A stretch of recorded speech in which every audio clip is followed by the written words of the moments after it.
It Up with Lenise was meant to be a break from the negative stories that primarily dominate local news. Some shocking events, however, are raising genuine concerns. Kim Anderson has covered countless stories throughout her career and recently found herself on the other side of the news. In the blink of an eye, she went from being a proud parent at her daughter's recital to becoming a witness to violence. Her husband had to pull her to the floor as shots were ringing out. All of this while 5 and 6-year-olds were performing on the stage. Our conversation explores the impact of normalized violence on children and communities. Kim shared with me that this was actually the third shooting her 18-year-old daughter has witnessed in Mobile, to which she responded, "I guess this is just part of living in Mobile." I am curious, could this become a rallying cry for change? This is Living It Up with Lenise.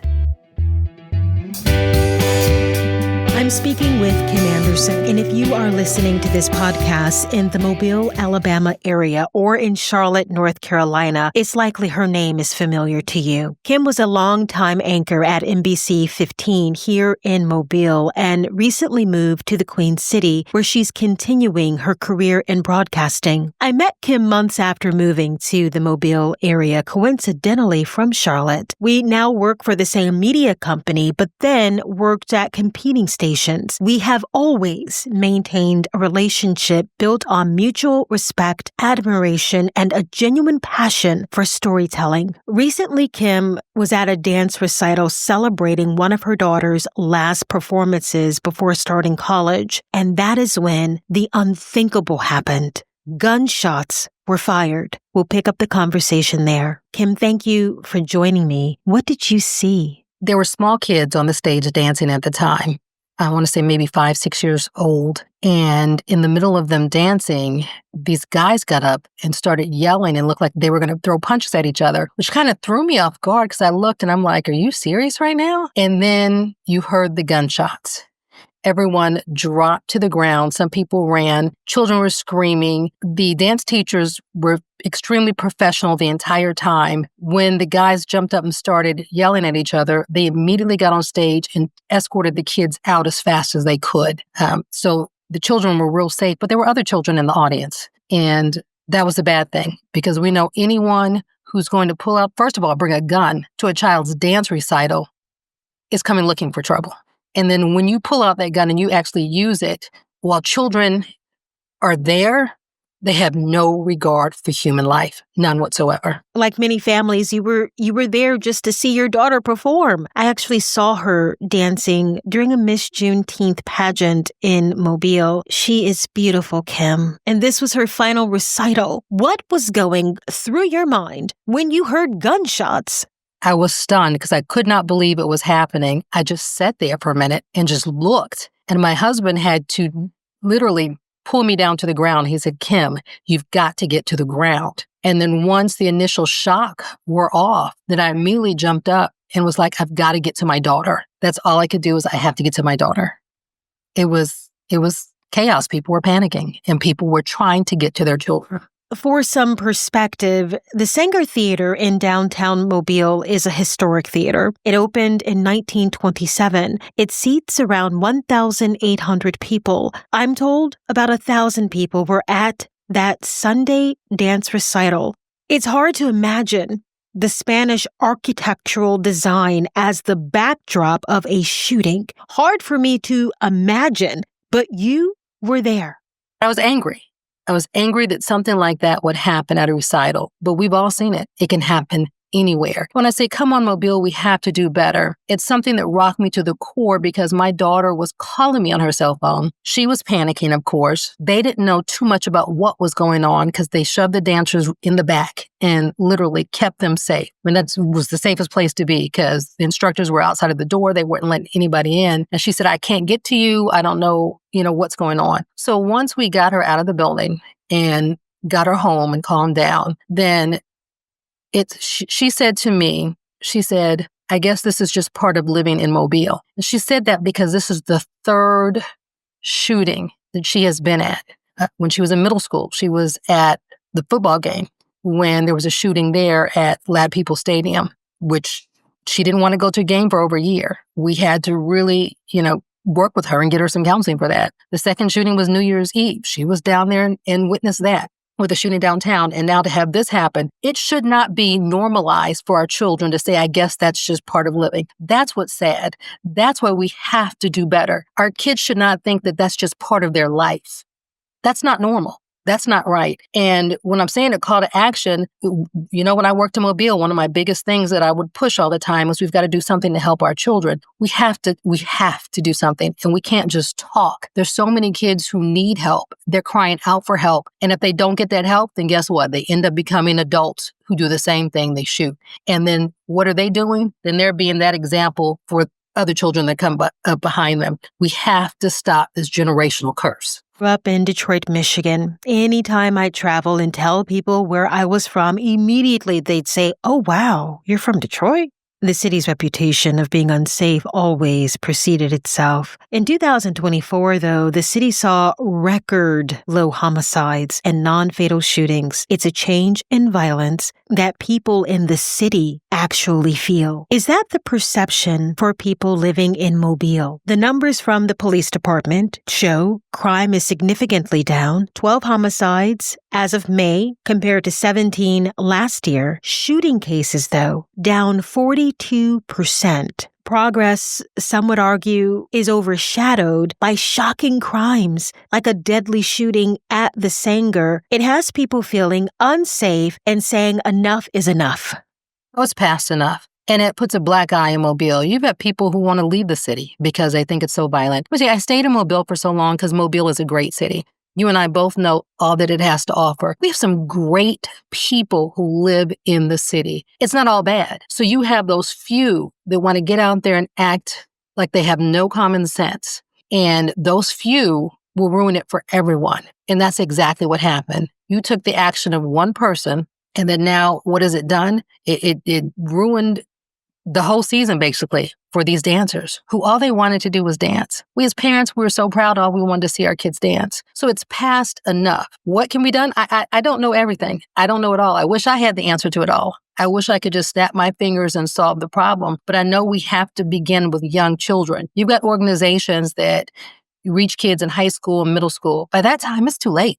Let's just face it. They've already established their personality. Most children have developed their personality and what they're going to do by the age of 4. And statistics show, and I know this because my husband's an educator, and he says all the time that by the time the child is in 3rd or 4th grade, if you have not reached that child and made a difference in that child is going to have a hard time in life. So we've got to do something at that early age, the critical age, preschool, pre-K, kindergarten, 1st, 2nd, 3rd grade. We've got to have some active, great role models and programs for those children. Things like community centers. What happened to our community centers in Mobile, where those kids used to go? A lot of them were shut down. Some people can't afford to send their kids anywhere, so they're sitting at home taking care of themselves. And what are they doing? They're in neighborhoods where there's violence, and that's all they see. That's all they hear. So they become triggered. A lot of these children, I say, suffer from PTSD.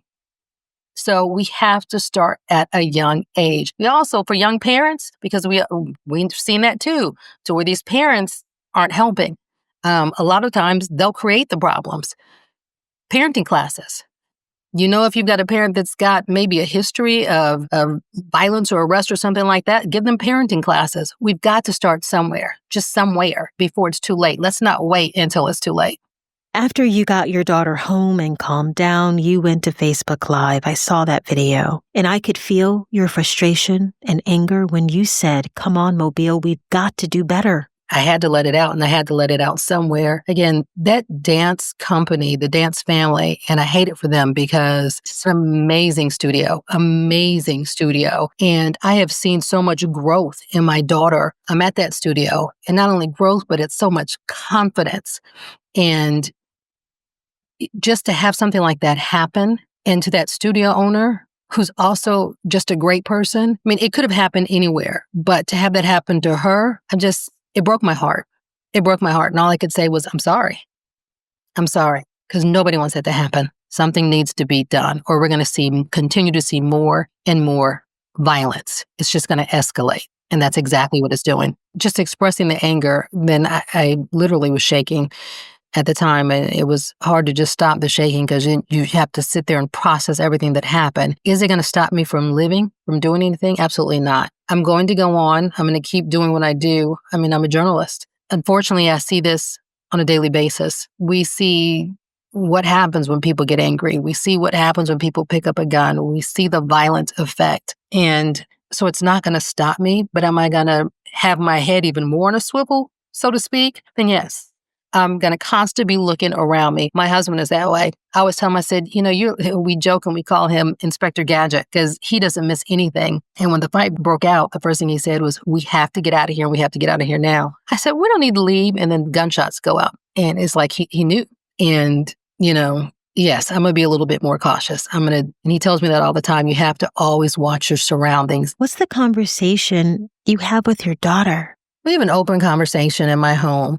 And I ask a lot of questions, but there's some questions that I can't answer. And again, that's when I go to, I'm a true believer in I can't cure everything. I can't solve everything. So then I have to bring in some help. And that goes to as far as counseling that, let's not normalize this. This is not okay, but don't be afraid to come outside of your bedroom. Don't be afraid because our children, either they're going to lock themselves up in their room because they're afraid to go somewhere because they are going to suffer some type of trauma from what has happened, or they may react just the total opposite and may react in anger and repeat what they've seen. And none of us wants that. So get some outside help, get some counseling, because we as parents, as much as we want to just envelop our children and just make sure that they're safe and hold them close, we can't do that. We can't do it all the time. One of the questions I ask when I'm reporting on violent crimes is, how are we helping to either empower or inform the community on how it can be better? Not just cover the story and report what happened, but yes, this is what happened, this is why it matters, and this is what you can do. What's the headline for you, your takeaway from this on why it matters? You just hit on it right there with what you said. We have to go beyond what we call the nuts and bolts of the story. Exactly what happened. What can be done to prevent this? And that's what a lot of journalists aren't doing nowadays. Everybody's so quick, TikTok, Instagram, everybody wants something fast. But you know what? Take the time and let's dig deeper. We're not doing that. A lot of us are not doing that as journalists. We've got to go beyond just the surface of the story. What can be done? Let's go out in the community. Let's find out what people are doing. There's some people that are doing some great things in the community to try to fight violence. But guess what? They don't have a platform. So they're trying to do this all on their own. And some people don't even know that they're out there. And I have to say this, my daughter, I sent her to Blunt High School. And I sent her to Blunt High School for a reason. And I love it when people ask me this question because they look at me like, you're sending your daughter where? Where is she going? Let me tell you, that school may have had a bad reputation in the past, but it is the best kept secret in Mobile County. We've got to have more schools like that. Every single one of her teachers actually care about those kids, actually care about those kids learning and participating in activities because they know that's the key to keeping them out of trouble. I mean, first thing when they come in as freshmen, they're pushing them to link up with an older student to get them involved in some type of activity. Hey, let's get you with this student, very studious, straight A student. They're in this club. They push for these kids to do things like that. They want to make sure that these kids go out either college ready or career ready. And even when this happened last night, I had her teachers, and she graduated a couple weeks ago, calling. What can we do? We know that you're out of town. What do we need to do? I didn't have to worry when I had to leave early before school finished because her teachers, my husband was there, of course, but her teachers made sure that she had whatever she needed. And they kept me up to date on everything that they had. We've got to have schools like that. We've got to have schools like that make a difference. Let's showcase those. The dance studio, Dance 101. Those teachers treat our children like our own. They praise them, they fuss at them, and get on them. I tell Mr. Williams, Derek Williams, all the time when I have to call him, well, Kirkland can't. No, mama. Kirkland has a mouth of her own.